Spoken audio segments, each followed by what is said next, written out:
Code Ranjayya, Sadashivpet municipality cooption member. ఈరోజు Sadashivpet municipality నుంచి chairman మీద అవిశ్వాస తీర్మానం పెట్టేటందుకు కలెక్టర్ ఆఫీస్కు రావడం జరిగింది. మా యొక్క మున్సిపాలిటీ యొక్క స్ట్రెంత్ 26 మంది స్ట్రెంత్ లోపల 23 మంది కోఆప్షన్ మెంబర్స్ కాకుండా ఓన్లీ కౌన్సిలర్సే 22 మంది సంతకాలతో ఈరోజు ప్రజెంట్ కలెక్టర్ గారికి తీర్మానాన్ని ఇవ్వడం జరిగింది. ఆ తర్వాత వాళ్ళు డేట్ ఇచ్చిన తర్వాత ఆ డేట్ ప్రకారంగా మేము పనిచేయడం జరుగుతుంది. 4 సంవత్సరాల నుంచి కౌన్సిలర్లను ఎవరిని కూడా చైర్మన్ కాన్ఫిడెన్స్లో తీసుకోకుండా, సమావేశాలు కూడా ఏర్పాటు చేయకుండా ఇబ్బంది కలగడం వల్ల ఈరోజు ఈ నిర్ణయం తీసుకోవడం జరిగింది. కొత్తగా చైర్మన్ ఎన్నుకోబడుతున్నాము.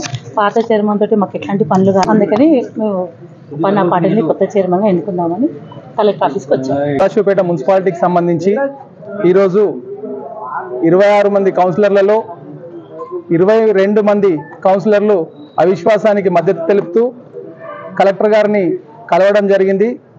కలెక్టర్ గారు మేము ఇచ్చినటువంటి అర్జీని తీసుకొని సానుకూలంగా స్పందించి చట్ట ప్రకారం చర్య తీసుకోవడం జరుగుతుందని చెప్పేసి మాకు తెలియపరచడం జరిగింది. ఏదైతే ఈ నిర్ణయం ఉందో రాజ్యాంగం ద్వారా, చట్టం ద్వారా 4 సంవత్సరాల తర్వాత చైర్మన్ పదవి వేరే వారు తీసుకోవచ్చు అనేదైతే 2019 చట్టం 37 సెక్షన్ ప్రకారం చైర్మన్పై అవిశ్వాసం ప్రవేశపెట్టవలసి ఉన్నది అని చెప్పేసి చెప్తున్నటువంటి సందర్భాన్ని మేమందరం గ్రహించి చట్టానికి లోబడి ఈరోజు చైర్మన్ గారిపై అవిశ్వాసం పెట్టడం జరిగింది.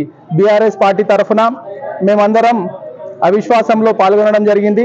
అదే రకంగా చైర్మన్ గారిపై ఉన్నటువంటి ఆరోపణలు ఏవైతే ఉన్నాయో అవన్నీ కూడా పరిగణలోకి తీసుకోవడం జరిగింది. కౌన్సిలర్లందరూ పార్టీలకు అతీతంగా ఈరోజు 22 మంది కౌన్సిలర్లు అవిశ్వాసానికి మద్దతు తెలపడం.